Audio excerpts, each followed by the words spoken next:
Halo semuanya, pada kesempatan kali ini saya akan membahas film yang berjudul The Terminal. Film ini merupakan film bergenre komedi drama yang rilis tahun 2004. Film ini dibuat dan disutradarai oleh Steven Spielberg dan dibintangi oleh Tom Hanks. Film ini menceritakan tentang seorang pria bernama Viktor Navorsky.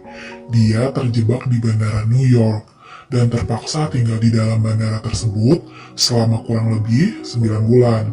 Setelah ia tidak diperbolehkan memasuki Amerika dan secara bersamaan tidak dapat kembali ke negara asalnya karena di negaranya sedang terjadi kudeta militer yang mengakibatkan paspor dan visanya tidak berlaku serta dianggap tidak memiliki warga negara. Bandara biasanya hanya sekadar tempat transit bagi para penumpang. Oleh sebab itu, bagaimana caranya Viktor dapat bertahan hidup dan mengisi hari-harinya di bandara tersebut? Tanpa berlama-lama, kita langsung masuk ke ceritanya. Kisah ini dimulai ketika Viktor Navorsky yang merupakan warga negara Krakozia yang dalam film ini merupakan negara fiksi bagian Rusia mendarat di Bandara Internasional John F. Kennedy. Ia harus melewati petugas imigrasi bandara untuk mendapatkan stempel persetujuan dalam paspor masuk ke kota New York. Namun naas, paspornya ditolak. Viktor yang tidak banyak memahami bahasa Inggris tidak mengerti mengapa itu bisa terjadi. Kemudian, dia diarahkan untuk bertemu dengan kepala perlindungan perbatasan bernama Frank Dixon. Dixon menjelaskan bahwa negara asal Viktor telah menangguhkan izin bepergian pada paspornya, serta Departemen Dalam Negerinya telah membatalkan visanya untuk diizinkan masuk ke Amerika. Lagi-lagi, karena masalah bahasa membuat dia terkendala. Karena mereka terkendala bahasa, Dixon kemudian memberi petunjuk kepada Viktor untuk tetap tinggal di bandara dan hanya boleh berada di sekitar ruang tunggu transit karena Viktor tidak mempunyai hak untuk memasuki Amerika dan pihak bandara pun tidak mempunyai hak untuk menahannya. Petugas kemudian mengantarnya ke ruang tunggu transit, kemudian memberinya pager, beberapa voucher makan, juga kartu telepon prabayar yang hanya dapat dipergunakan selama 15 menit saja. Viktor lalu mengetahui mengapa paspor dan visanya ditolak, karena ternyata di negaranya sedang terjadi perang saudara. Viktor kemudian menuju gate 67 yang sedang direnovasi pada saat itu, dan ternyata tempat untuknya beristirahat. Hari-hari berganti, gate 67 sudah seperti kamar pribadinya, dan dia mulai terbiasa dengan lingkungan sekitar bandara. Dixon bertanya-tanya, dan tidak menyangka bahwa Viktor akan menunggu dan tidak berusaha kabur dari zona di mana dia diizinkan untuk menunggu. Karena Viktor menjadi tanggung jawab penuh Dixon, selama Viktor tinggal di bandara, akhirnya Dixon memutuskan untuk membuat Viktor melanggar aturan, agar Viktor bukan menjadi tanggung jawabnya lagi tentunya. Dixon mencoba menjebaknya dengan mengatakan bahwa petugas di pintu itu akan meninggalkan pos jaga pada pukul 12 tepat, dan penggantinya akan terlambat dalam 15 menit. Dixon sangat yakin bahwa Viktor akan melarikan diri melewati pintu itu, dan Dixon akan menangkapnya dengan alasan Viktor berusaha kabur. Namun sayang, ternyata Viktor adalah warga negara yang baik. Dia memutuskan untuk tetap menunggu di terminal dan tidak melanggar aturan. Viktor yang tidak punya uang saat itu melihat sisa makanan dari sebuah restoran, tapi dia tidak mau meminta ataupun dikasihani. Kemudian dia melihat seseorang yang mengembalikan troli ke tempatnya dan menyusun troli tersebut lalu mendapatkan uang 25 sen per troli dari mesin penyusun troli itu. Dari situlah Viktor belajar mendapatkan uang untuk membeli makanannya sendiri. Awalnya Viktor hanya mengembalikan beberapa troli untuk membeli burger. Lama-kelamaan, dia berkeliling bandara dan mengumpulkan lebih banyak troli untuk mendapatkan uang karena dia berniat belajar bahasa Inggris dengan cara membeli dua majalah yang sama. Yang satu berbahasa Inggris dan yang satunya lagi berbahasa Rusia. Mengetahui Viktor dengan mudahnya mengumpulkan uang dan hidup nyaman di bandara tersebut, Dixon yang selalu mengawasinya lewat kamera keamanan akhirnya mempekerjakan seseorang yang ditugaskan untuk mengumpulkan troli-troli tersebut agar Viktor tidak mempunyai uang dan tidak nyaman tinggal di bandara tersebut, dan Dixon berharap Viktor akan melakukan pelanggaran. Victor akhirnya berkenalan dengan seorang petugas pengantar makanan yang menyelamatkan dirinya dari kesulitan yang disebabkan Dixon, bernama Enric. Enric memberinya kesepakatan. Enric akan selalu memberikan makanan untuk Victor asalkan dia mau membantu mendekati seorang wanita bernama Dolores. Lalu Victor menyepakati dan dia bertugas untuk mencari tahu hal-hal yang disukai oleh Dolores. Victor menggunakan alasan mengurus visa untuk mendekati Dolores dan mengetahui hal-hal tentang Dolores karena Dolores bertugas menstempel visa untuk memasuki Amerika. Tentu saja Victor selalu mendapatkan cap penolakan visa. Suatu hari, Dixon memanggil Victor. Dixon yang sangat ingin menyingkirkan Victor memberi solusi atas masalahnya untuk mendapatkan suaka secara hukum.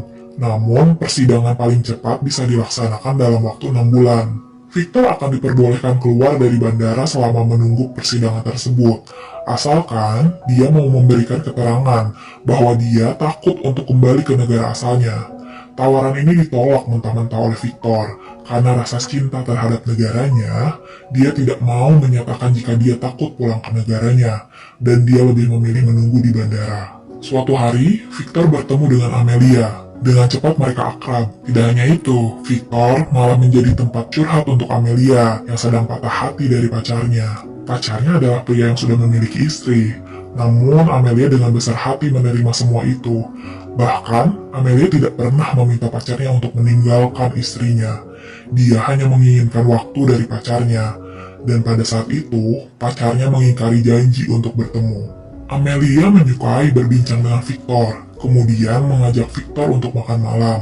Namun Victor menolak dan beralasan tidak bisa karena kesibukannya dan berjanji untuk makan malam di lain hari, di mana alasan sebenarnya adalah Victor tidak bisa meninggalkan terminal dan yang paling utama, Victor tidak memiliki uang dan tentu saja Amelia tidak mengetahuinya. Untuk memenuhi janji makan malamnya bersama Amelia, Victor mencoba mencari uang dengan melamar pekerjaan di toko-toko sekitar terminal. Namun tidak ada satupun toko yang menerimanya. Tidak hanya itu, mereka menertawakan Victor saat mengatakan bahwa alamatnya adalah Gate 67 dan nomor teleponnya adalah nomor telepon umum di bandara. Malam harinya, Victor kembali ke kamarnya, yaitu Gate 67. Ketika ia melewati sebuah ruangan yang dindingnya sedang direnovasi, dia memperhatikannya. Kemudian dia mencoba memperbaiki dinding itu dan mengecatnya. Tanpa terasa, Victor bekerja sampai pagi. Kemudian, tanpa dia sadari, seorang mandor kontraktor melihat apa yang dilakukan oleh Victor. Dia menyukai hasil dan menawarinya pekerjaan. Akhirnya, Victor bisa bekerja dan membeli kebutuhan sehari-harinya. Selain itu, Victor juga semakin dekat dengan teman-teman barunya, si cleaning service Gupta, si pengantar makanan Enric, dan si petugas barang Joe. Beberapa hari kemudian, Dixon mendapat kunjungan inspeksi bandara. Awalnya semuanya berjalan lancar, sampai ada penumpang dari Rusia yang akan meninggalkan Amerika dan membawa obat tanpa dilengkapi surat yang sah. Pria itu berbicara dan berteriak dalam bahasa Rusia. Sementara tidak ada satupun petugas yang berbicara bahasa Rusia. Akhirnya Dixon memanggil Victor untuk membantunya. Sesama orang negara bagian Rusia, setidaknya Victor memahami bahasa pria itu, meskipun tidak sepenuhnya. Awalnya Victor menerjemahkan bahwa obat itu untuk ayah pria tersebut. Tetapi akhirnya Victor berbohong. Victor berkata, ia salah menerjemahkannya bahwa obat itu untuk kambing, dengan maksud agar pria itu bisa membawa pergi obatnya. Karena sesuai peraturan di Amerika bahwa obat untuk hewan tidak diperlukan surat izin pembelian. Dixon akhirnya marah besar karena tahu bahwa Victor berbohong. Saat Dixon memarahi dan memaki Victor, tanpa ia sadari petugas inspeksi melihat sifat sebenarnya dari Dixon. Setelah kejadian itu, kabar kepahlawanan Victor menyebar cepat ke seluruh terminal bandara. Orang-orang menyanjung dan menghormati Victor. Semua pekerja toko dan pekerja bandara menjadi teman bagi Victor. Tidak hanya itu, berkat bantuan teman-temannya pula Victor bisa makan malam romantis bersama Amelia. Tentu saja masih di kawasan terminal. Sebenarnya Amelia belum tahu jika Victor benar-benar tinggal di bandara. Dixon yang tahu soal kedekatan Victor dengan Amelia melalui kamera pengawas kemudian memanggil Amelia dan menceritakan siapa sebenarnya Victor dan mengapa dia tinggal di bandara.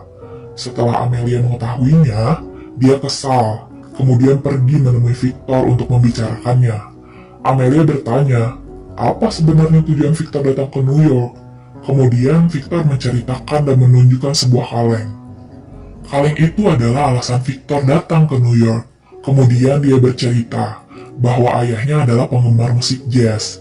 Di dalam kaleng itu terdapat foto dari potongan majalah sebuah grup musik jazz tahun 1958. Ada 57 pemain musik jazz di foto itu. Ayah Victor meminta biarawati untuk menuliskan surat menggunakan bahasa Inggris, kemudian mengirimkannya pada mereka, dan ia menunggu seminggu, sebulan, setahun, bahkan ayah Victor menunggu sampai 40 tahun lamanya. Pada akhirnya, mereka semua mengirimkan tanda tangannya.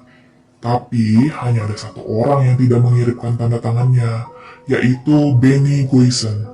Sebelum ayahnya meninggal, dia menceritakan kisah ini, dan setelah mendengarnya, Victor berjanji akan mendapatkan tanda tangan Benny yang tinggal di New York untuk memenuhi keinginan ayahnya. Namun, sebelum memenuhinya, ayahnya meninggal. Amelia bertanya, "Mengapa kamu masih menunggu? Bisa saja kamu melarikan diri dengan berbagai macam cara." Victor menjawab dengan sedikit rayuan, "Semua orang menunggu, termasuk aku yang selalu menunggumu." Lalu, mereka berciuman. Keesokan harinya, ia diberitahu temannya bahwa perang di negaranya telah usai. Victor merayakan bersama teman-temannya. Dia semakin senang karena ia mendapatkan surat jalan masuk Amerika dari teman Amelia yang sebenarnya adalah pacar Amelia. Victor bertanya, "Temanmu membuatkan surat ini? Dia melakukannya untukku. Kenapa dia melakukannya untukku?" Amelia berkata, "Tidak, ia melakukannya untukku. Sudah kukatakan, jauhi aku. Tapi kau tidak mengerti. Sekarang aku harus pergi." Victor melihat Amelia pergi, tapi Victor punya tujuan lain yang lebih penting. Ia harus ke New York untuk menemui Benny. Namun Dolores berkata bahwa surat jalannya itu harus ditandatangani oleh komisaris pengawas agar sah, yaitu Dixon. Masalah muncul saat Dixon menolak untuk menandatangani. Malah, ia mengembalikan paspor dan tiket Victor, serta menyuruhnya pulang ke negaranya.